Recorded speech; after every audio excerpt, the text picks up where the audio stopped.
C'est un grand plaisir pour moi déjà d'être parmi vous aujourd'hui pour partager avec vous ce que l'on réalise comme travaux, à la fois chez les athlètes de haut ou de très haut niveau, puisque je vais vous présenter une petite partie de ce que l'on a fait avec l'équipe de France de natation pour les Jeux Olympiques de Paris 2024 ou avec le Stade Rochelet au rugby, et puis comment donc on adapte toutes ces innovations à d'autres populations qui peuvent être des populations, des personnes vieillissantes qui souffrent ou non de maladies chroniques. Et généralement, on s'intéresse un peu plus aux maladies, au moins au labo, cardiovasculaires. Et là, plus récemment, on applique également tout ce que l'on a développé avec l'équipe de France de natation à des personnes qui souffrent du cancer. Donc, l'objectif, c'est de vous montrer tout cela, comment ces innovations issues du sport de haut niveau peuvent servir la société au sens large. Et puis, on terminera par une vision un peu plus holistique, un peu plus générale, pour montrer que bon, c'est bien d'innover, c'est bien de voir si ça fonctionne avec des personnes qui ont des profils différents des athlètes, mais que l'enjeu, il est ailleurs. Donc on terminera avec un petit peu de hauteur pour relativiser finalement ce que peuvent apporter les sciences du sport et ce qui peut permettre à une société d'être un peu plus active et un peu plus en santé au-delà de cela. Alors, pour débuter, peut-être juste deux définitions, puisqu'on parle d'activité physique, d'inactivité physique, vous entendez souvent parler de sédentarité également. Donc, juste deux définitions, et puis après, donc, je vais vous présenter le cadre général qui explique pourquoi il est si important pour nous de bouger et d'être le plus actif possible pour notre santé, mais aussi pour nos performances cognitives, notamment quand on est étudiant ou quand on a réalisé un certain nombre de tâches qui impliquent beaucoup le cerveau. Alors, pour débuter l'activité physique, puisqu'on va beaucoup en parler, comment on la définit ? Eh bien, c'est tout simplement tout mouvement corporel qui est produit par des contractions du muscle squelettique. Donc, dès que je bouge, que je fasse ça ou que je cours, que je fasse du vélo, que je nage, eh bien, on va considérer cela comme de l'activité physique. Et la conséquence, ça va être qu'on obtient une augmentation de la dépense énergétique. Ça nous coûte de l'énergie, tout simplement. Et cet élément lié à la dépense énergétique, il est central. C'est justement parce qu'on augmente notre dépense énergétique qu'on va obtenir un certain nombre de bénéfices qui vont nous permettre soit de prévenir l'apparition de maladies chroniques, soit de traiter ces maladies chroniques. Et là, on va parler d'activité physique à visée thérapeutique. À côté de cela, on parle souvent d'inactivité physique. L'inactivité physique, ce n'est pas uniquement le fait de ne pas bouger. En fait, c'est plutôt ne pas bouger assez. C'est-à-dire qu'on se réfère à une norme internationale qui varie selon les époques, mais depuis quelques années quand même, la norme unanimement acceptée, c'est 1000 mètres minutes par semaine. Alors, comme ça ne vous parle absolument pas. En fait, les mètres, c'est une intensité d'exercice. Par exemple, au repos, quand on bouge peu, on considère qu'on est à 1 mètre. C'est un équivalent métabolique de repos. Si je marche, j'ai augmenté cette dépense énergétique. Donc souvent, la marche est aux alentours de 5 mètres. Si, comme Eliud Kipchoge, vous courez le marathon en moins de 2 heures, vous allez avoir une dépense énergétique de l'ordre de 20 mètres pendant 2 heures. D'accord ? Donc c'est une mesure d'intensité de dépense énergétique. Et on parle de mètres-minutes. Tout simplement, si je marche 30 minutes dans la journée à 5 mètres, je fais 30 fois 5, ça me fait 150 mètres minutes. Et si je fais ça 6 fois dans la semaine, j'atteins à peu près la valeur requise. Donc l'inactivité physique, c'est tout simplement le fait d'avoir une dépense énergétique qui est inférieure à cette valeur. Je suis en dessous de 1000 mètres minutes, je suis considéré comme inactif ou inactive. Et puis je suis au-dessus de 1000 mètres minutes, je suis considéré comme actif ou active. Sachant que ce seuil, c'est vraiment le niveau minimal à partir duquel on commence à avoir des bénéfices. Si on a des niveaux de dépenses d'énergie plus importants, voire beaucoup plus importants, c'est encore mieux pour notre santé, notre bien-être et le maintien de notre autonomie.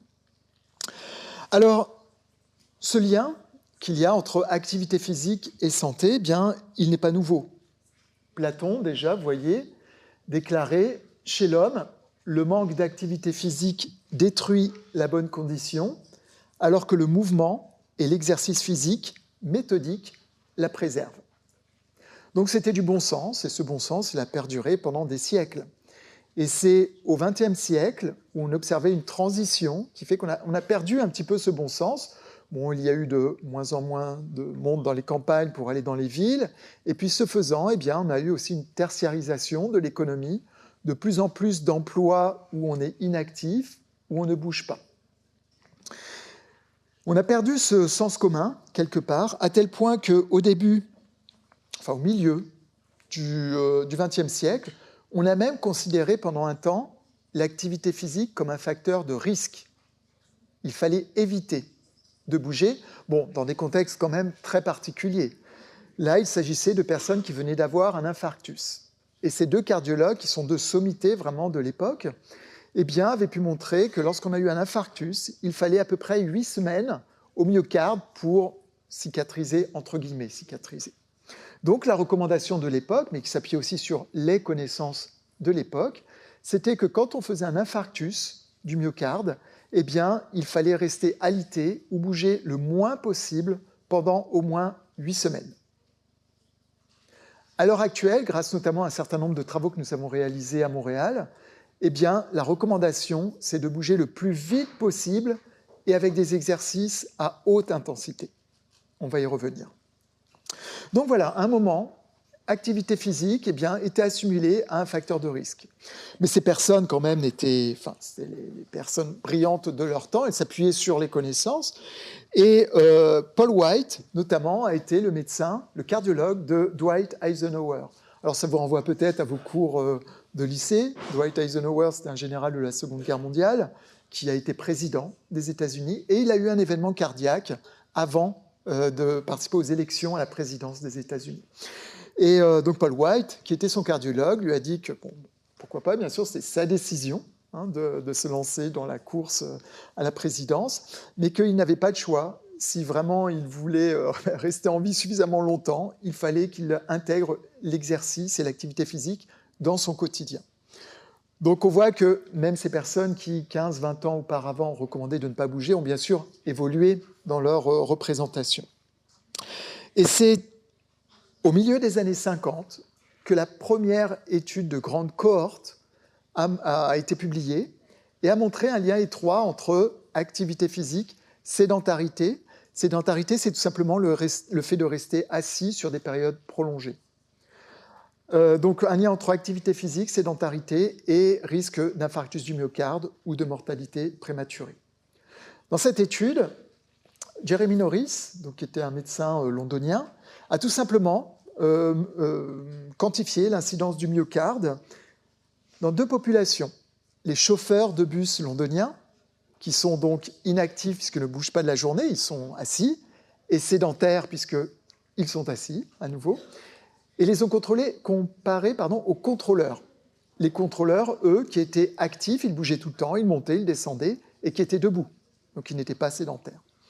Et vous voyez qu'au final, eh bien, quelle que soit la catégorie d'âge, le risque d'infarctus du myocarde était 2 fois plus élevé chez les personnes qui étaient inactives et sédentaires, donc les chauffeurs de bus.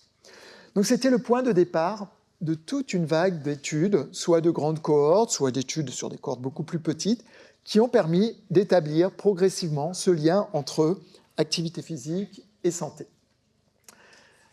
Là, tout simplement, ce que je vous ai mis, c'est justement une répartition de ces études au cours du temps pour montrer qu'il y a vraiment eu une évolution exponentielle. Sur PubMed, qui est un moteur de recherche que vous devez certainement connaître, j'ai tout simplement mis les mots-clés Physical Activity and Health et j'ai classé le nombre de citations par décade. Vous voyez, de 1940 à 49 jusqu'à 2000-2019. Bon, la figure se passe de commentaires. Vous voyez qu'on a vraiment eu une explosion du nombre d'études s'intéressant à cette problématique, puisqu'on est passé en gros de 13 à plus de 130 000 en quelques décennies. Cette augmentation de nos connaissances sur les liens qu'il y a entre les deux, eh bien, ont permis, au cours de la dernière décennie, d'établir un certain nombre de ce qu'on appelle des positions de consensus. Donc, ce sont des synthèses de nos connaissances à un instant T, souvent réalisées par des sociétés savantes, et qui vont servir de référence au niveau international. Donc on en a eu au niveau national déjà avec l'INSERM en 2018, avec l'ANSES également, qui a publié une position de consensus, et au niveau international, eh bien, l'Organisation mondiale de la santé, qui publie régulièrement des positions et des mises à jour de ces positions, qui à chaque fois renforcent ce lien entre activité physique et santé. Donc maintenant, aujourd'hui, on parle de plus en plus d'activité physique à visée thérapeutique, où on considère l'activité physique non pas seulement comme un moyen pour prévenir l'apparition de maladies chroniques, et puis vieillir en conservant son autonomie et son bien-être, mais aussi comme un traitement à part entière d'un grand nombre de maladies chroniques. Pas toutes, mais un grand nombre quand même. Donc, activité physique à visée thérapeutique. Et tout cela a amené progressivement le législateur à modifier le Code de la santé, de sorte qu'à l'heure actuelle, il est possible pour les médecins de prescrire l'activité physique comme traitement, de la même façon qu'ils vont prescrire des traitements antihypertenseurs, d'autres types de traitements pour le diabète, les dyslipidémies, l'hypertension, les maladies cardiaques, etc. Alors, c'est quand même dans un contexte très particulier, ce n'est pas pour tout le monde. Pour le moment, c'est spécifique aux personnes qui ont le statut d'ALD, donc affection de longue durée. Ce sont des personnes qui, quand elles souffrent d'une certaine maladie chronique, il y a toute une liste, eh bien, peuvent bénéficier d'une prise en charge à 100% par l'assurance maladie de toutes les dépenses associées à cette maladie. Okay. Donc, cette possibilité de prescrire, elle est quand même cantonnée aux personnes qui sont sous ALD. Alors, pourquoi finalement et quelles vont être les principales conséquences du fait d'opter pour un mode de vie physiquement actif? Au début, on s'intéressait plutôt à l'espérance de vie, au lien qu'il pouvait y avoir entre les deux. Sur cette courbe, vous voyez l'évolution de l'espérance de vie de la population française au cours des 275 dernières années, à peu près. Donc on voit qu'il y a une augmentation linéaire, avec bien sûr des creux qui souvent sont associés aux périodes, enfin tout le temps, sont associés aux périodes de guerre. Mais à l'heure actuelle, et depuis peu de temps, 2023, l'espérance de vie des hommes, ça fait plus longtemps déjà pour les femmes, mais l'espérance de vie des hommes en France dépasse les 80 ans. Alors, plusieurs aspects contribuent à cette augmentation de la longévité. Il y a notamment la baisse très importante de la mortalité infantile. Ici, en 1750, il y avait un enfant sur deux qui décédait la première année de sa vie, ce qui est la définition de la mortalité infantile. Maintenant, c'est descendu à des chiffres vraiment très très bas, même s'il y a toujours, bien sûr, de la mortalité infantile. Mais ça y a contribué. Et le second facteur qui a permis d'augmenter cette espérance de vie, eh bien, c'est ce que l'on appelle donc la longévité, donc l'espérance de vie, une fois qu'on a atteint l'âge de 65 ans.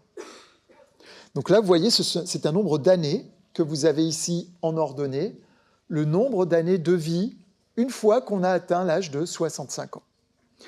Et vous voyez que ça a été quelque chose de très stable jusqu'au milieu du XXe siècle. Au milieu du XXe siècle, il y a une différence qui a commencé à apparaître entre les hommes et les femmes. Et vous voyez qu'il y a une augmentation très importante à partir du milieu du XXe siècle. Ce qu'il y a à quoi ? Un grand nombre de progrès, bien sûr, des progrès en termes d'imagerie, qui permettent d'avoir un diagnostic beaucoup plus précoce, précis et plus précoce. Des innovations aussi dans tout ce qui concerne la transplantation, dans tout ce qui concerne les chirurgies d'urgence, qui fait qu'à l'heure actuelle, eh bien, les services d'urgence cardiologiques, par exemple, ici à Poitiers, entre autres, permettent de faire des miracles. C'est incroyable ce qu'ils sont capables de faire.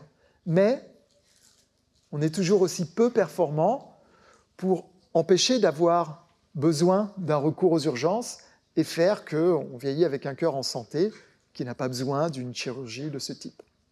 Donc vous voyez que d'un côté, on a amélioré beaucoup tout ce qui concerne le soin, mais on est resté quand même très en retard sur tout ce qui concerne la prévention et tout ce qui va être associé aux habitudes de vie de façon générale. Néanmoins, tout cela a contribué à l'augmentation de cette longévité. On vit de plus en plus longtemps en France et dans la plupart des pays. Alors, cette longévité, elle a des conséquences, bien sûr. Ce n'est pas neutre. Et quel que soit, que l'on soit un homme ou une femme, eh bien, au fur et à mesure où on vieillit, ça va être associé à un certain nombre de limitations fonctionnelles qui peuvent être liées à la douleur, qui peuvent être liées aussi à la baisse de la condition physique. On va observer également une augmentation de ce que l'on appelle la morbidité, c'est-à-dire le fait de souffrir de une ou plusieurs maladies chroniques. Alors bien sûr, certaines personnes peuvent atteindre un âge très avancé sans aucune maladie chronique. Il y a une grande injustice, on va dire, entre individus par rapport à cela. Mais voilà, toujours est-il qu'en moyenne, eh bien, la probabilité de souffrir de maladies chroniques, notamment d'hypertension, puisque c'est le facteur principal de risque, le principal facteur de risque, c'est l'âge. Donc la probabilité de souffrir d'une maladie chronique augmente, bien sûr, au fur et à mesure où on vieillit. Et tout ça fait que la perception que l'on a de notre santé, eh bien, à partir d'un moment, se dégrade. À partir de là, eh bien, on parle de moins en moins d'espérance de vie, comme bénéfice le plus important, lié à l'activité physique, aux habitudes de vie, mais plutôt de l'espérance de vie en bonne santé. Parce que personne n'a envie de vivre plus longtemps si c'est pour être en perte d'autonomie et ne pas profiter de la vie. Donc ici, vous avez justement certaines répartitions, on va dire, d'années. Par exemple, pour les limitations fonctionnelles, on voit qu'une fois qu'on a atteint l'âge de 65 ans, ici, que l'on soit un homme ou une femme, eh bien, on a à peu près 8 à 9 années sans limitation fonctionnelle.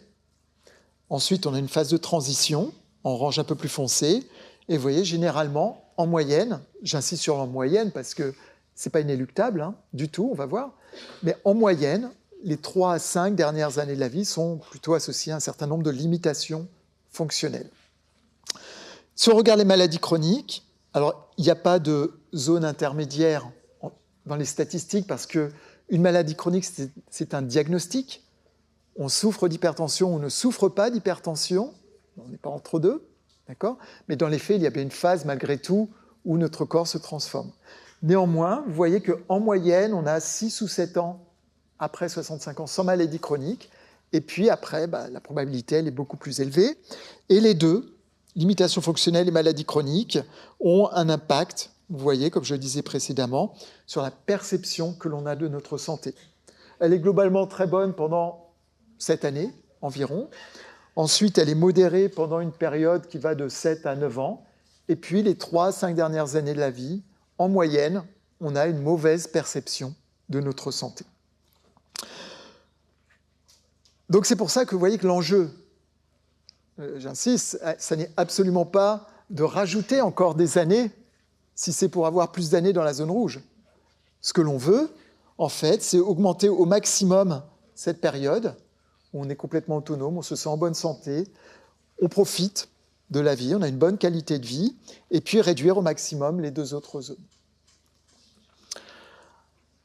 Alors, cet enjeu, comment on peut l'atteindre ?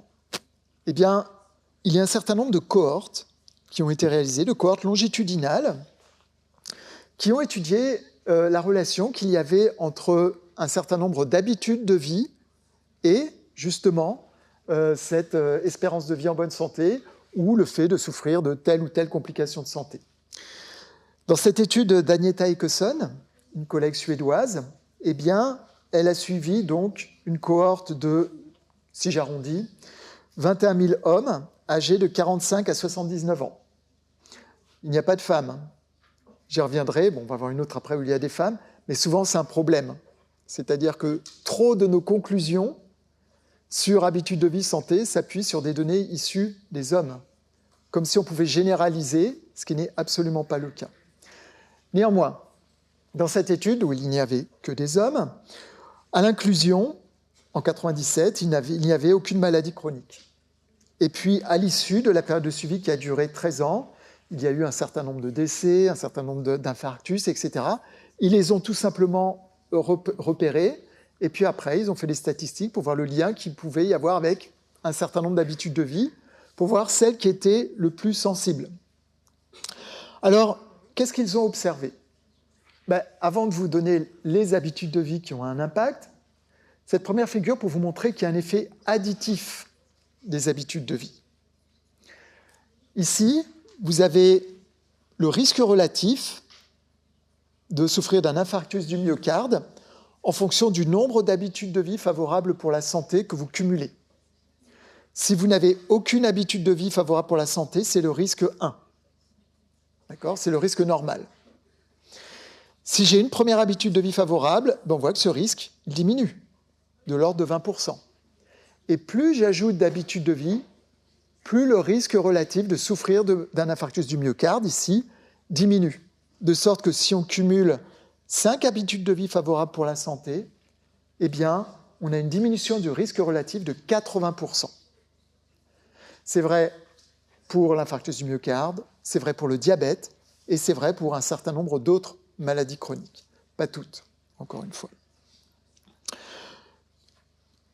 Deuxième étude, je vais vous donner les habitudes de vie après. Cette fois-ci, il y a des femmes. Donc c'est une étude, c'est une collègue chinoise, mais c'est une étude qui a été réalisée aux États-Unis. Il y avait, vous voyez, 79 000 femmes et, si j'arrondis, 44 000 hommes âgés de 45 à 55 ans. Et c'était un protocole très comparable. Un suivi longitudinal plus long, 34 ans. Au cours de cette période, il y a 42 000 décès qui ont été documentés. Et ils ont fait le lien entre habitude de vie et le risque de mortalité prématurée. Le résultat, qu'on soit un homme ou une femme, est exactement le même. Plus on accumule d'habitudes de vie favorables pour la santé, plus l'espérance de vie s'allonge. Donc, on voit bien que ce n'est pas seulement l'activité physique, c'est un mode de vie général qui peut contribuer à l'amélioration de notre santé. Alors, qu'est-ce qui ressort dans ces deux études comme principale variable ayant un impact sur la santé? On retrouve l'alimentation. Alors là, j'ai mis quelques critères qu'il mentionnait, mais c'est un peu plus complexe que ça, bien sûr, mais ça donne quelques repères. On retrouve le fait d'avoir un poids corporel normal. Ce n'est pas vraiment une habitude de vie, c'est plutôt une conséquence des habitudes de vie, mais c'est vrai que le surpoids et l'obésité sont des facteurs de risque importants pour le diabète et puis l'hypertension et d'autres maladies chroniques. Donc, ils ont pu constater effectivement que les femmes qui avaient un tour de taille de plus de 88 cm ou les hommes de plus d'1 mètre, eh bien, ils avaient un risque qui était plus important. Ne pas fumer. Donc là, ce n'est pas une cigarette de temps en temps, c'est tout ou rien. Consommer de l'alcool de façon modérée, et il y a une quantité. Donc là, ce n'est pas tout ou rien. D'accord ? C'est une relation qu'on appelle en J, en tous les cas. Et puis, le fait de pratiquer une activité physique régulière et de diminuer le temps de sédentarité. Donc voilà les facteurs, finalement, les habitudes de vie qui contribuent à améliorer cette espérance de vie en bonne santé. On pourrait ajouter, ce n'était pas étudié à ces époques, mais ça l'est beaucoup plus, de façon beaucoup plus systématique maintenant, on pourrait ajouter le sommeil. Donc nous, on étudie beaucoup le sommeil, justement, au laboratoire. Le sommeil, et puis on pourrait ajouter aussi tout ce qui concerne la gestion des émotions. On se rend bien compte maintenant que l'anxiété, le stress, peut créer de l'inflammation, peut avoir un impact sur le sommeil, et que tout cela peut contribuer aussi soit à dégrader, soit au contraire à améliorer ou maintenir notre santé.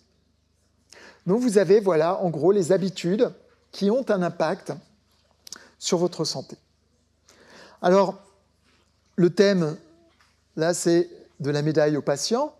Donc, vous avez compris un peu quelle était la logique de toute cette évolution, où l'activité physique, c'était juste quelque chose qui faisait partie de nos quotidiens. C'est devenu plus ou moins un facteur de risque, et puis maintenant, on redécouvre toutes ces vertus, mais au milieu d'autres habitudes de vie qui, toutes ensemble, contribuent à notre santé. Maintenant, on va mettre le focus sur la partie activité physique. Qu'est-ce qu'il faut faire, finalement, et quelles sont les meilleures modalités ou les modalités les plus efficaces quand on parle d'activité physique à visée thérapeutique. Et c'est là où on va pouvoir faire le lien entre travaux réalisés chez les athlètes de haut niveau et puis la façon dont on peut l'utiliser chez les patients. Alors, déjà, si on regarde comment s'entraînent les athlètes de haut niveau. De façon générale, on considère que la performance, dans un grand nombre d'épreuves, d'endurance, mais pas seulement, elle est déterminée par plusieurs variables. La première, qui s'appelle VO2 max, en fait, c'est tout simplement la cylindrée de votre moteur. Plus cette consommation maximale d'oxygène est élevée, plus vous êtes capable de dépenser d'énergie par minute, par unité de temps, donc meilleure est votre cylindrée. Donc ça parle à tout le monde, hein. Si on a une cylindrée élevée, forcément on va être plus performant. Ensuite, il y a ce qu'on appelle l'endurance aérobie. L'endurance, c'est votre capacité à utiliser un pourcentage élevé de votre cylindrée pendant toute la durée de l'épreuve. D'accord ? Donc on peut avoir deux individus qui ont la même cylindrée de moteur, mais qui ne sont pas forcément capables d'utiliser le même pourcentage sur un effort de 1 heure, de 2 heures ou même de 15 minutes. Ben forcément, ça va avoir un impact sur la performance. Tout cela, à la fois la cylindrée, le pourcentage de la cylindrée que vous êtes capable d'utiliser, va déterminer ce qu'on appelle le VO2 ou la consommation d'oxygène à l'exercice. C'est tout simplement votre dépense d'énergie à l'exercice par minute. Plus elle est élevée, plus potentiellement vous pouvez aller vite. Et cette énergie chimique, on la transforme en vitesse grâce à un dernier paramètre qui est tout simplement votre rendement ou votre capacité à vous déplacer de façon efficace. Donc c'est comme une voiture. Une voiture, si on veut mesurer son efficacité, eh bien, on va mesurer la consommation d'essence pour parcourir 100 km à 50, 80, 90, 100 km/h, etc. Et puis une voiture qui consomme 8 litres au 100, elle est moins efficace qu'une voiture qui consomme 5 litres au 100. C'est exactement la même chose pour nous, sauf qu'on ne va pas mesurer des litres d'essence pour avoir la dépense d'énergie, on va mesurer des litres d'oxygène. Mais ce que l'on va retenir, c'est que cette capacité à se déplacer de façon efficace, c'est un facteur très important de notre mobilité qui va dépendre en grande partie de nos qualités de force et de nos qualités neuromusculaires. Donc, un athlète, quel que soit son niveau, débutant jusqu'au niveau international, va en fait utiliser des stratégies qui lui permettent d'améliorer ces différentes variables. Bien sûr, avec des poids différents selon le sport. Le marathonien va mettre plus d'emphase sur l'endurance et le VO2 max, là où un joueur de rugby va mettre plus d'emphase sur la force, par exemple. Okay ? Mais ce sont à peu près ces variables que les athlètes vont chercher à améliorer. Alors comment ils font ? Eh bien, on a 3 grandes familles d'exercices que l'on peut utiliser. Les premiers, c'est ce que l'on appelle les exercices intermittents à haute intensité. Un exercice intermittent, ça veut dire qu'on va alterner des périodes d'effort qui peuvent aller de 1 minute à 10 minutes à une intensité relativement élevée. Vous voyez, 85 à 100% de notre cylindrée. Donc ça, c'est une première catégorie d'exercices. Donc souvent, on voit les athlètes qui vont sur une piste, par exemple, et puis qui font un tour vite, un tour lent, etc. Deuxième catégorie d'exercices, c'est ce qu'on appelle les exercices continus d'intensité modérée. Typiquement, quand vous marchez, quand vous allez faire du vélo, quand vous allez faire éventuellement un footing, c'est un exercice continu, parce qu'il y a une seule répétition, on n'a pas de récupération au milieu, un exercice continu qui est à une intensité modérée. On est assez loin du maximum. Et là, vous voyez, l'intensité, elle peut être entre 60 et 70% de notre cylindrée. Alors déjà, sur ces 2 premières modalités, si on les compare, eh bien, il y en a une qui est beaucoup plus efficace que l'autre, c'est la première catégorie. Les exercices intermittents à haute intensité vous permettent d'améliorer beaucoup plus votre cylindrée que cette deuxième catégorie d'efforts. Enfin, eh bien, les sportifs, les sportives veulent aussi améliorer leur qualité neuromusculaire. Et là, on va utiliser des méthodes qui vont cibler soit la force maximale, donc la force la plus élevée que vous pouvez mobiliser, soit la puissance maximale. La puissance, c'est donc le rapport qu'il y a entre le niveau de force que vous développez et la vitesse à laquelle vous développez. Donc par exemple, si je marche et là je trébuche sur quelque chose et je dois me rattraper, je n'ai pas besoin de développer un haut niveau de force. Par contre, je vais devoir développer une puissance très élevée parce qu'il faut que j'aille très vite. D'accord ? Donc on a des méthodes spécifiques pour améliorer soit la force maximale, soit la puissance maximale. Donc vous voyez 3 catégories d'exercices. Et même si ce sont les exercices à basse intensité qui sont les moins efficaces, quand on regarde la répartition des cyclistes professionnels, et c'est la même chose en course à pied, eh bien ces exercices à basse intensité, en fait, ils représentent, vous voyez, peut-être 80% de l'entraînement. Et c'est seulement 20% où on va utiliser soit du renforcement musculaire, soit des exercices à haute intensité. Parce que certes, c'est plus efficace, mais si on ne faisait que cela, eh bien, on serait épuisé, on se blesserait. Donc voilà, pour les athlètes, si je résume, pour améliorer leur capacité de performance, ils doivent jouer sur plusieurs variables, la cylindrée, l'endurance, l'efficacité de leur foulée, la force. Et pour cela, ils ont ces 3 grandes catégories d'exercices. Alors, qu'en est-il maintenant des patients ? Est-ce que les mêmes exercices ont la même efficacité ? Donc on peut utiliser aussi des exercices continus d'intensité modérée. Il y a un grand nombre de travaux qui montrent qu'effectivement, chez des patients qui souffrent de maladies cardiaques, de maladies respiratoires, du diabète, du cancer ou d'un cancer, eh bien, cette modalité d'exercice, même si elle est à faible intensité, elle permet d'améliorer la cylindrée de votre moteur, l'endurance.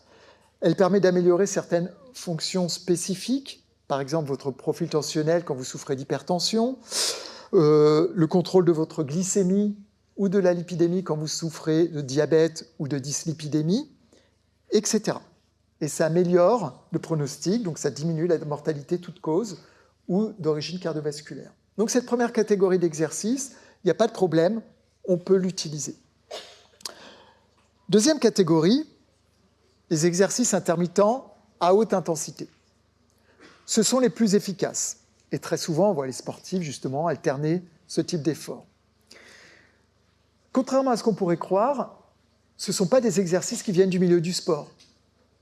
La personne que vous voyez ici sur cette photo, Herbert Reindl, c'est donc un cardiologue allemand, et c'est lui qui a développé vraiment cette modalité d'exercice qu'il utilisait avec ses patients insuffisants cardiaques, qui alternait des périodes d'effort de 30 secondes à une intensité un peu plus élevée, avec des périodes de 30 secondes pendant lesquelles il récupérait et il recommençait. Bon, Reindl connaissait malgré tout très bien le milieu du sport, parce que là, il est en photo avec Josie Bartel, qui a été champion olympique du 5000 mètres à Melbourne. Et donc, sa méthode, finalement, a très vite diffusé dans le milieu du sport au point de devenir vraiment incontournable. Alors, ces exercices intermittents à haute intensité, eh bien, est-ce qu'ils sont efficaces chez les patients ? Et puis, est-ce qu'ils sont, quel est leur niveau de dangerosité, de risque ? Donc, quand j'étais à Montréal, donc c'était publié en 2010, mais ce sont des études qu'on a commencées en 2006, mais il n'y avait quasiment, pour ainsi dire, aucune donnée de publiée au niveau international. Donc, j'étais à l'Institut de cardiologie de Montréal, et on a lancé toute une série d'études où on demandait à des patients coronariens, donc il y a de la plaque athéromateuse autour de l'artère coronaire, enfin à l'intérieur, des patients insuffisants cardiaques, de réaliser différentes séances à haute intensité. Donc on comparait par exemple des efforts, vous voyez ici, de 15 secondes d'effort à 100%, séparés par 15 secondes de récupération, pendant lesquelles soit on ne faisait rien, soit on pédalait à 50%. On a fait la même chose avec des exercices de 1 minute, toujours à 100%, soit avec une récupération de 1 minute pendant laquelle on ne faisait rien, ou 1 minute pendant laquelle on pédalait à 50% de sa cylindrée. Et à chaque fois, on leur demandait de faire le maximum de répétitions, jusqu'à ce qu'ils soient épuisés. Donc au début, bien sûr, on avait probablement plus d'anxiété que les participants, mais finalement, il n'y a eu absolument aucun problème. Et on a pu montrer... Hop là. Ah, bah, j'ai eu un petit bug dans mon animation, c'est pas grave. On a pu montrer qu'en fait, pour le myocarde, c'était très très bien toléré.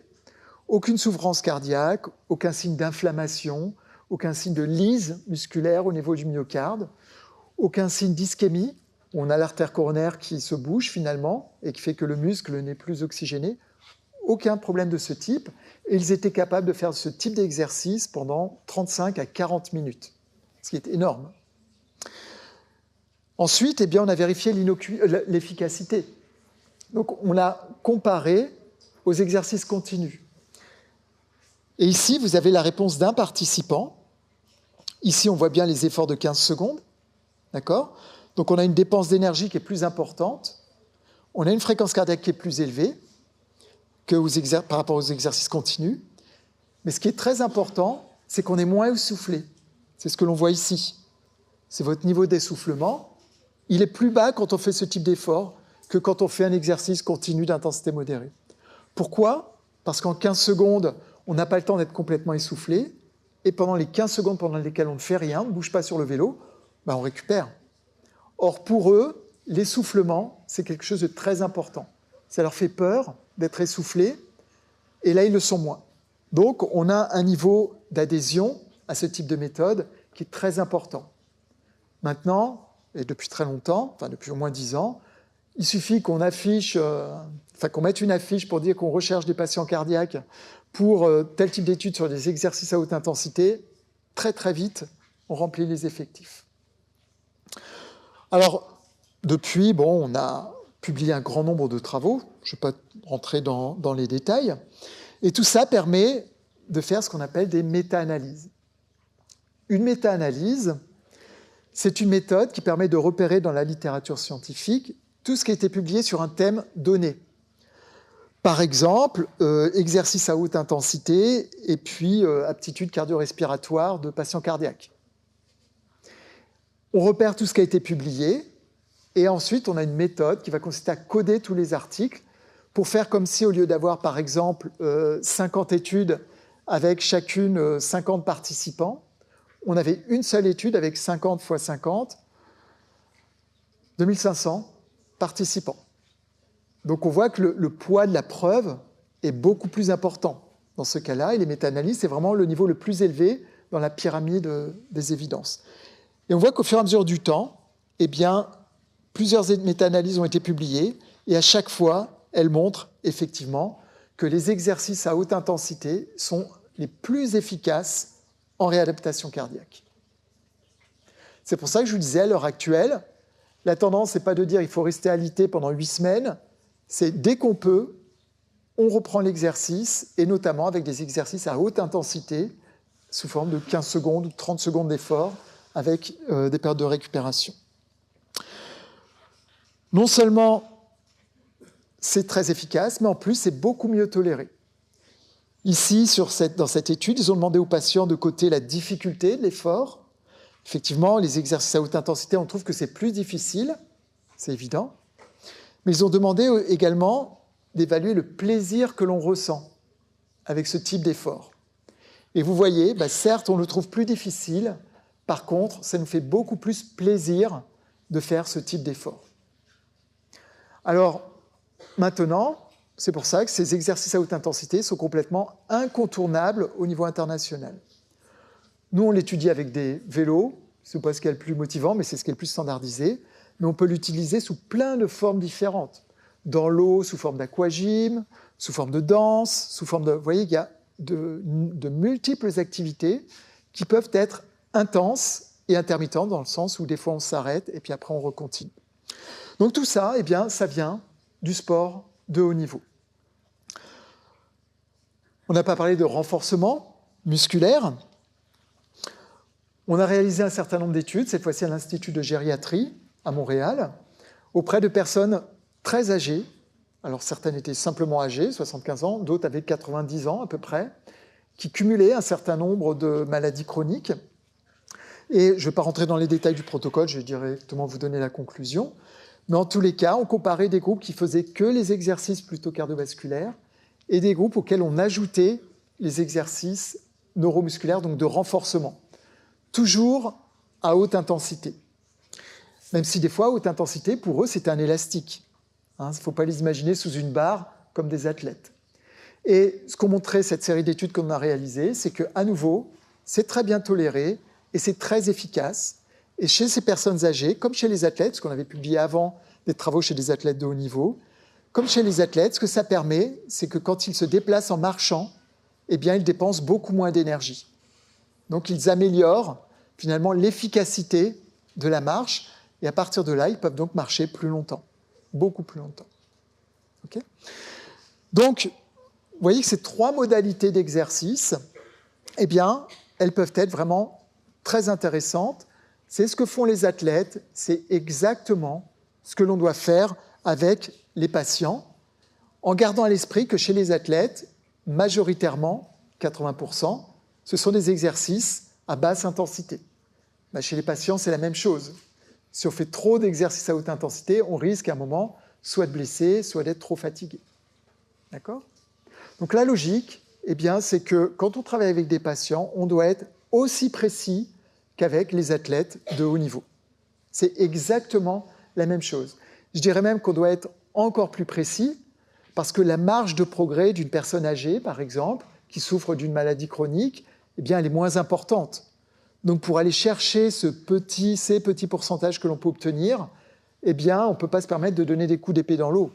Il faut tout de suite être précis et cibler les bonnes adaptations et les bonnes méthodes. Donc une personne âgée, qu'elle souffre ou non de maladie chronique, eh bien, c'est comme un athlète de haut niveau. Exactement la même chose, sauf que les variables, les valeurs absolues, sont beaucoup plus basses. Quelqu'un comme Eliud Kipchoge, comme je vous disais, peut courir à 21 km/h pendant plus de 2 heures, là où une personne âgée va marcher à 4 ou 5 km/h, bon, des fois plus, mais sur des durées plus courtes. Donc les valeurs absolues ne sont pas les mêmes, mais les valeurs relatives en pourcentage doivent l'être. Donc, ça, c'est ce que l'on retrouve dans la dose, la posologie, finalement, du traitement activité physique.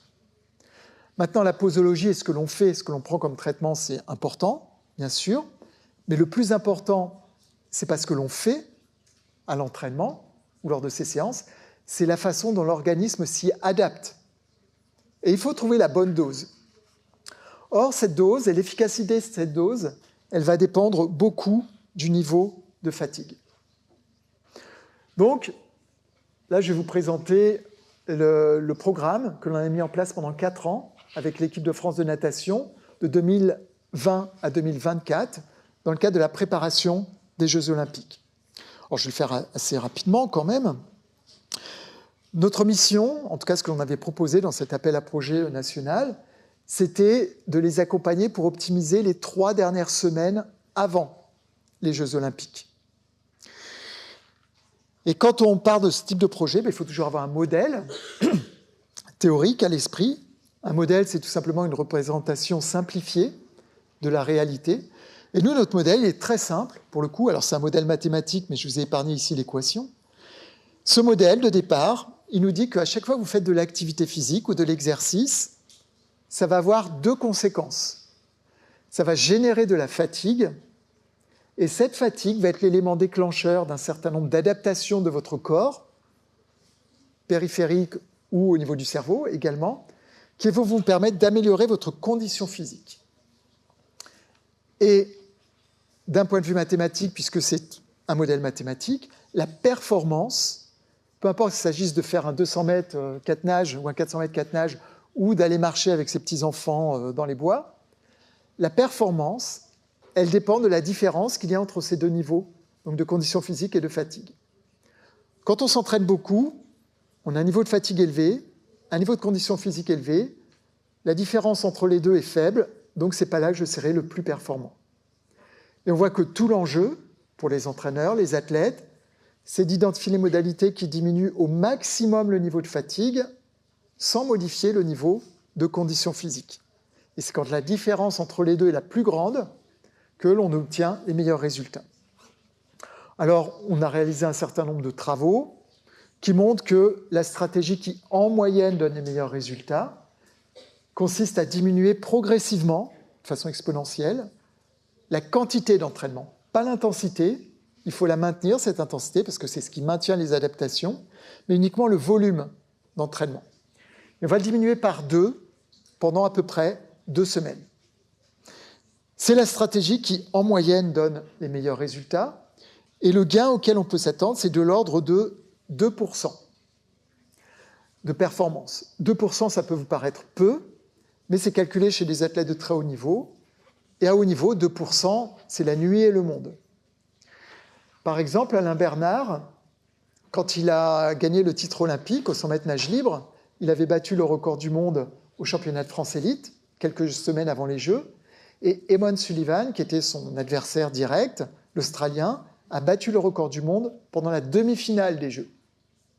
En finale, finalement, c'est Alain Bernard qui gagne, avec 0,4% d'avance sur Eamon Sullivan. Les 2 troisièmes, parce que cette fois-ci, il y a eu 2 troisièmes, ils sont arrivés avec 0,9% d'écart. Sachant qu'entre les deux, il y avait 0%. Donc s'il y en avait un qui avait été 0,1% plus lent ou moins rapide, il n'aurait pas eu de médaille olympique. Donc on voit qu'à très haut niveau, 2%, c'est un bénéfice qui est majeur, surtout si on considère que pour l'obtenir, il ne faut pas faire des miracles, hein, il faut juste s'entraîner 2 fois moins. Donc c'est quand même intéressant. Par contre, eh bien, tout l'enjeu, puisque l'objectif c'est de l'adapter au niveau de fatigue, ça va être capable d'estimer ce niveau de fatigue pour ensuite développer des stratégies individuelles, ce qui est beaucoup plus difficile. Donc c'était exactement l'objectif du projet d'idée. Je ne vais pas rentrer dans les détails du consortium, mais il y avait une vingtaine de chercheurs qui étaient impliqués. Et les 3 étapes étaient assez simples, à partir de ce que je viens de dire. Première étape, eh bien, construire un outil qui permettait d'estimer le niveau de fatigue à un instant T, 3 semaines avant les grandes compétitions internationales, championnat d'Europe, championnat du monde et Jeux olympiques. Une fois qu'on est capable d'estimer ce niveau de fatigue, il faut identifier toutes les stratégies qui vous permettent de diminuer la fatigue sans avoir d'impact négatif sur la condition physique. Donc on a mis en place un certain nombre d'études qui se sont intéressées au sommeil et comment améliorer le sommeil, faisant le pari, enfin l'hypothèse plutôt, qu'en améliorant le sommeil, c'est ça qui allait accélérer tous les processus de récupération. Donc on a travaillé sur la cryostimulation, le froid, l'éducation, des matelas thermorégulants, etc. On pourra revenir si vous voulez dans les questions. Et la dernière étape, eh bien, c'est d'accompagner les nageurs et les nageuses pour qu'ils acceptent de modifier leurs habitudes et qu'ils acceptent d'intégrer de nouvelles stratégies, ce qui est très dur pour eux. De la même façon que c'est très dur pour un patient de changer ses habitudes, c'est très dur pour un athlète de haut niveau de changer ses habitudes à 3 semaines d'une compétition majeure à laquelle, pour la plupart, ils ne participeront qu'une fois. Donc, on a eu toute une stratégie d'accompagnement au changement de comportement avec une équipe plutôt spécialiste de psychologie et psychologie sociale pour l'intégrer à leur routine. Alors, on a développé les outils. Là, vous avez, par exemple, le modèle de compte-rendu que l'on propose aux athlètes 3 semaines avant les grands championnats pour ensuite établir leur stratégie. Je ne vais pas rentrer dans les détails, mais vous voyez qu'ici, on a notre profil de fatigue générale qui est établi à partir de 4 sous-profils, profil sommeil, profil psychologique, profil neuromusculaire et profil cardiaque. Là, typiquement, en un coup d'œil, on voit qu'on a quand même un niveau de fatigue assez important. Il n'est pas rouge encore, mais il est orange. Et c'est essentiellement dû à des problèmes de sommeil. Et ensuite, si on veut, on a les annexes qui nous expliquent comment sont calculées ces couleurs. Donc, on a développé l'outil. Ensuite, les méthodes. Comme je vous l'ai dit, on a travaillé beaucoup sur les méthodes qui ont un impact sur le sommeil. Et après, eh bien, l'idée, c'est de les adapter au niveau de fatigue. Donc, vous voyez ici, par exemple, avec cet outil, 3 semaines avant les grands championnats, on a le niveau de fatigue général, qui peut être vert, orange ou rouge, et on peut voir s'il est associé ou non à des problématiques de sommeil.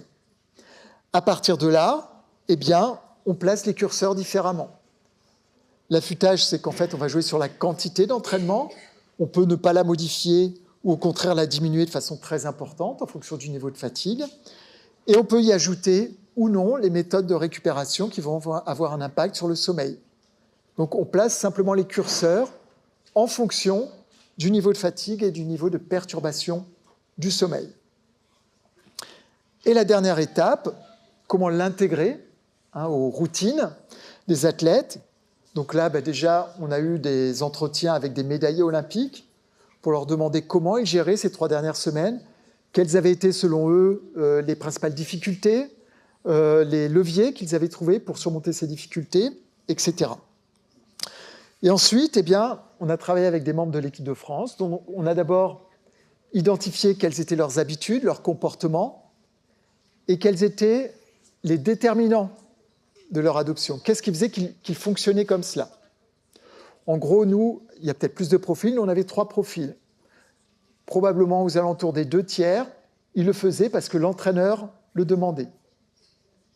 Ensuite, on a à peu près 1/3 qui le faisaient parce qu'ils voyaient d'autres nageurs, d'autres nageuses ou d'autres sportifs connus qui le faisaient. Donc là, on est plus, dans un cas, on applique une consigne, dans l'autre cas, on est plus dans le mimétisme par rapport à des personnes qui ont un impact sur notre imaginaire. Et puis la 3e catégorie, il y en avait assez peu, ce sont celles et ceux qui ont besoin de tout comprendre. Ils connaissent très très bien tous les facteurs qui déterminent la performance, et dans ces cas-là, on leur explique tout de A à Z, et s'ils trouvent ça rationnel, et si ça rentre dans leur modèle, à ce moment-là, ils l'appliquent, il n'y a même plus besoin de vérifier, ils vont le faire, c'est certain. Donc vous voyez, 3 modèles d'adoption de comportement, mais qu'il faut connaître après pour agir au mieux. Ensuite, dans leur stratégie, on identifie ce qui fonctionne, et là on les encourage à continuer à l'utiliser, on leur dit que c'est vraiment très bien, qu'est-ce qu'ils en pensent, on partage les expériences, etc. Ensuite, on identifie aussi ce qu'il faut supprimer, qui ne fonctionne pas. Là, on leur dit jamais ça, il faut l'enlever. Mais une fois qu'on a parlé de ce qu'ils faisaient de bien et de très bien et qu'on l'avait valorisé, on disait qu'est-ce que tu penses par contre de cette méthode? Enfin, pas par contre, mais qu'est-ce que tu penses de cette méthode? Et là, spontanément, ils disent oui, c'est vrai, je le fais parce qu'on y a accès, mais en fait, ils ne sont pas persuadés de l'utilisation. Donc de eux-mêmes, vous voyez qu'ils vont être amenés à l'enlever de leur stratégie. Et puis ensuite, on leur présente les méthodes dont on sait qu'elles sont efficaces pour voir ce qu'ils en pensent et s'ils seraient prêts à les tester. Et puis ensuite, on évalue leur efficacité. Donc pour chaque nageur, chaque nageuse, on avait une sorte de fiche individuelle où pour toutes les méthodes chaque méthode qu'on utilisait, il y avait leurs préférences, j'aime, j'aime pas, je déteste. Leurs croyances, je pense que ça joue sur le sommeil, l'inflammation, les douleurs musculaires, la performance, etc. Et à partir de là, on avait tout ce qu'il nous fallait pour établir les stratégies individuelles. Un outil pour estimer le niveau de fatigue, un certain nombre de travaux et une démarche pour savoir comment placer les curseurs, et les préférences de chaque nageur, chaque nageuse pour établir la stratégie. Donc, ça, c'est ce que l'on a développé et optimisé avec l'équipe de France de natation entre 2020 et 2024, mais avec l'équipe de France, c'était surtout 2022, 2023, 2024, pour les championnats d'Europe, les championnats du monde et les Jeux olympiques. Alors, après, comment on peut l'appliquer et comment ça peut être utile? Il y a une population qui est très très proche des athlètes de très haut niveau. Ce sont les personnes qui souffrent d'un cancer. Les personnes qui souffrent d'un cancer, il est très bien établi qu'elles ont beaucoup de bénéfices à faire de l'activité physique. À la fois pour elles, bien sûr, pour leur bien-être, aussi parce que, fort heureusement, la grande majorité vont pouvoir reprendre une vie le plus normale possible, reprendre leur travail, donc ça s'anticipe aussi. Et puis, ça joue sur l'efficacité des traitements. Si on garde une bonne masse musculaire, un bon niveau de force, une bonne aptitude cardiovasculaire, les traitements vont être plus efficaces. La difficulté auxquelles ils et elles font face, c'est la toxicité des traitements. Donc, tout le monde le sait, je ne vais pas rentrer dans les détails, mais même si cette toxicité, quand même, les traitements sont de plus en plus optimisés, certainement c'est beaucoup mieux qu'il y a quelques années, mais néanmoins, ce sont des traitements qui sont très agressifs et qui vont induire une certaine toxicité au niveau de différents organes. Et tout cela, la conséquence principale, ça va être un niveau de fatigue très élevé. Et quand je dis très élevé, j'aurais dû mettre très en gras et en lettres majuscules, à un point souvent qu'on sous-estime. Dans cette étude, par exemple, qui date, mais qui est quand même très intéressante, ils ont interrogé 419 patients et 205 professionnels de santé qui suivaient les patients qui souffrent d'un cancer. Vous voyez que pour les patients, eh bien, pour 78%, la fatigue affecte le quotidien, 61%, ça affecte plus leur vie que le cancer. C'est pour ça que certains, à un moment, décident d'arrêter le traitement, puisque quand l'issue, malheureusement, ne fait plus de doute, autant arrêter de souffrir jusqu'au bout. Ensuite, eh bien, vous voyez que ça impacte également un certain nombre d'aspects du quotidien de ces patients. Et 12%, vous voyez, indiquaient qu'ils voulaient mourir tellement le niveau de fatigue était élevé. Donc cette fatigue, c'est vraiment quelque chose de très important chez les patients qui souffrent d'un cancer. Bon, ça dépend bien sûr du stade du cancer et des traitements utilisés. Ce n'est pas une généralité, mais pour les traitements, en tous les cas, les plus utilisés. Qu'en est-il du côté des professionnels de santé? Comment ils le perçoivent? Ils le savent. Ils le voient au quotidien, les patients. Mais vous voyez, pour eux, ce n'est que 26% des professionnels de santé, contre 78% des patients, qui considèrent que la fatigue affecte plus la vie des patients que le cancer. D'accord? Donc, ils le savent, mais ils ne se rendent pas compte à quel point c'est important. Aussi peut-être parce que les patients ne le disent pas. Ils pensent que c'est normal d'être fatigué. Mais en tous les cas, vous voyez que cette fatigue, c'est un élément très important dans la prise en charge des patients. Et le problème, quand on a un niveau de fatigue qui est trop élevé, c'est que ça va induire une modification des habitudes de vie. On va moins bouger. Quand on va bouger, ça va être moins intense. Et vous voyez que dans ces cas-là, on engage la spirale négative. On a une baisse de notre dépense énergétique. Je vous ai dit que c'était l'élément central, la dépense énergétique. On a un déconditionnement physique, donc notre cylindrée va baisser, on va avoir moins de masse musculaire, moins de force, ce qui va contribuer à la sarcopénie. La sarcopénie, c'est la fonte musculaire, à la perte d'autonomie, et tout ça, bien sûr, va avoir un impact très négatif sur l'efficacité du traitement. Donc, on voit que la fatigue, chez ces patients, ça peut être le point de départ d'une spirale vraiment très négative. Par ailleurs, eh bien, on sait que l'activité physique ou les exercices à dominante cardiovasculaire, neuromusculaire ou qui combinent les deux, c'est très efficace sur le niveau de fatigue. Là, ce sont les résultats d'une méta-analyse. Une méta-analyse, en fait, ça vous donne un niveau, une amplitude d'efficacité. Quand c'est 0, ça veut dire qu'il n'y a pas d'effet sur la fatigue ici. Quand c'est au-dessus, la partie haute de la figure, ça veut dire qu'il y a une augmentation de la fatigue. Et quand c'est dans la partie basse, ça veut dire qu'il y a une diminution de la fatigue. Et vous voyez que chez ces patients, peu importe que ce soit l'activité physique spontanée ou des séances cardiovasculaires, neuromusculaires ou combinées, donc encadrées par un professionnel de l'activité physique, dans tous les cas, c'est efficace. Et c'est d'autant plus efficace que l'intensité est élevée. Donc ici, vous avez les bénéfices en fonction de l'intensité d'exercice. Et comme chez les athlètes, quelque part, si on veut baisser le niveau de fatigue, il faut améliorer la condition physique à un moment, et il faut utiliser quand même une certaine intensité. Donc vous voyez que le profil des patients qui souffrent du cancer, d'un ou plusieurs cancers, eh bien, c'est quasiment le même que ces athlètes de très haut niveau que je vous ai présentés avant, qui préparent les Jeux Olympiques ou d'autres types de compétitions. Donc on met en place des projets, là on en a un qui débute tout juste avec la Ligue contre le cancer par exemple, où eh bien, on réutilise exactement les démarches, les outils, les méthodes que l'on a développées avec l'équipe de France de natation.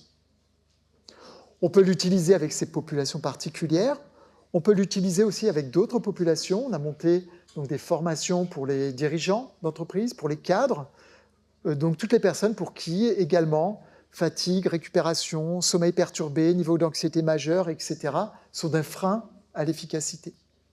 Donc vous voyez que toutes ces innovations, encore une fois, qui viennent du sport de haut ou de très haut niveau, peuvent avoir un impact et être réutilisées avec d'autres populations pour lesquels on ne se serait jamais imaginé qu'on allait faire la même chose qu'avait Johan Endoy ou Florent Manodou, etc.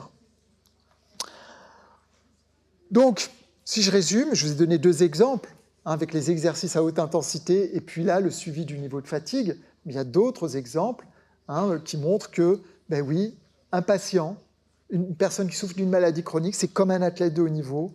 Ce sont les mêmes modalités et on doit être aussi précis, voire même plus précis. Donc pour tout cela, on sait que ça fonctionne, on a des niveaux de preuve assez élevés. Pour autant, est-ce que ça a un vrai impact sur la société? Est-ce que notre société adopte un mode de vie physiquement actif connaissant tout cela? Malheureusement, la réponse est non.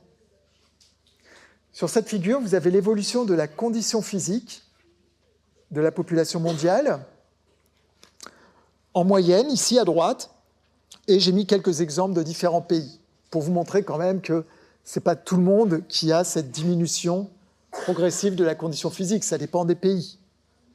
Mais globalement, quand même, on voit que chez les enfants, il y a eu une diminution importante, là qui semble se stagner, et puis chez les adultes, ça continue de baisser régulièrement. C'est un gros problème, parce que la condition physique, c'est votre facteur santé, c'est votre capital santé. Meilleure est votre condition physique, meilleure est votre capacité d'adaptation face à différents stress auxquels vous pouvez être confrontés, une maladie chronique étant quand même un stress majeur. D'accord ? Chez les enfants, c'est très important également, parce qu'il y a un lien direct entre l'évolution de leurs conditions physiques, l'oxygénation de leur cerveau, le développement cérébral et les performances académiques. C'est la même chose pour les étudiants, pour les professeurs aussi. D'accord ? Donc, plus on est actif, on n'a pas besoin d'être champion, mais quand on se compare à soi-même, à chaque fois qu'on augmente un peu notre aptitude cardio-respiratoire, on améliore un peu la capacité de notre cerveau à mieux respirer et à mieux utiliser son oxygène, ce qui va avoir des conséquences sur les fonctions cognitives comme la mémoire. Donc, vous voyez, c'est une diminution continue. Si on regarde l'activité physique, donc là, c'est plus la condition physique, mais la façon dont on bouge, est-ce qu'on atteint ou non ces fameux 1000 mètres minutes par semaine. Ici, donc, vous avez sur la partie de gauche les hommes, sur la partie de droite les femmes, avec un code couleur qui est que plus ça tend vers le jaune, plus on est actif. Plus ça tend vers le rouge, moins on est actif. Alors, on voit que ça dépend, c'est très hétérogène dans le monde. Il y a des différences hommes-femmes. Après, il faut toujours être prudent sur les différences hommes-femmes, parce que tout cela va être évalué avec des questionnaires. Donc, on ne répond pas toujours avec la même honnêteté aux questionnaires. D'accord ? Mais néanmoins, vous voyez que l'activité physique, alors que maintenant il est très très bien établi que ça a un impact sur la prévention des maladies chroniques, la qualité de vie et sur le traitement des maladies chroniques, eh bien, en fait, on est toujours quand même globalement assez peu actif. Si on regarde à l'échelle de l'Europe, vous avez la moyenne en rouge au milieu. Donc vous voyez que c'est à peu près 35% de personnes qui sont inactives. C'est toujours très surprenant comme statistique. Ça veut dire qu'il y a 75% en moyenne des individus qui sont actifs. Ça fait beaucoup. Mais néanmoins, peu importe. On voit que ça dépend beaucoup des pays. Il y a des pays comme ici, les pays nordiques, eh bien, il y a très peu d'inactifs. Et puis d'autres pays, plutôt ici, où il y en a un peu plus. Donc encore une fois, il y a une hétérogénéité. Mais malgré tout, on ne peut pas considérer qu'on a des sociétés vraiment actives dans leur ensemble. Donc tout cela, ça montre quoi ? On connaît les bénéfices de la condition physique et son importance. Malgré tout, ça diminue de façon continue. On connaît les bénéfices de l'activité physique. Malgré tout, on a des sociétés qui, même si ça s'améliore, ne sont pas non plus hyper actives. Donc tout ça, ça montre que enseigner ou éduquer, quelque part, là c'est une citation d'Anaximandre, un philosophe grec contemporain de Thalès, enseigner ou éduquer, ça n'est pas remplir un vase à coups d'arguments, dire « il faut faire ça parce que ça, il faut faire ça parce que ça, il ne faut pas faire ça parce que ça », etc. c'est plutôt allumer un feu, créer une émotion. Et là, il ne faut pas des grands discours pour créer une émotion. Et tout l'enjeu, il est là. Alors, ça peut paraître surprenant, mais en fait, ça fait quand même un certain temps qu'on sait que ce sont les émotions qui sont au centre de tout. Et ça, on a commencé à s'y intéresser à la fin du 19e siècle avec un cas, Phineas Gage, un employé des chemins de fer américains qui a eu un accident et il a ce pieu, vous voyez, qu'il tient dans la main, qui lui a traversé le crâne. Il a survécu, vous le voyez. À l'issue de son accident, il savait toujours lire, toujours écrire, toujours compter. Par contre, il était complètement incapable de prendre la moindre décision. Impossible. Et qu'est-ce qui a été détruit dans son cerveau à cause de ce pieu? La zone des émotions. Pour prendre une décision et changer d'habitude, adopter une nouvelle habitude, c'est une décision importante. Eh bien, vous voyez que pour prendre une décision, en fait, on s'appuie sur nos émotions et pas sur des argumentaires de 3 pages qui vous expliquent tout ce qu'il faut faire. Le problème que l'on a, c'est qu'en fait, vous voyez, nous sommes des êtres de comparaison plutôt que de raison, c'est-à-dire qu'on va plutôt avoir tendance, au lieu de faire marcher notre argumentaire, etc., on va plutôt avoir tendance à se comparer à notre tribu sociologique, à faire ce que font les personnes à qui on s'identifie. Nous sommes des êtres d'émotion, je viens de le dire, de contexte.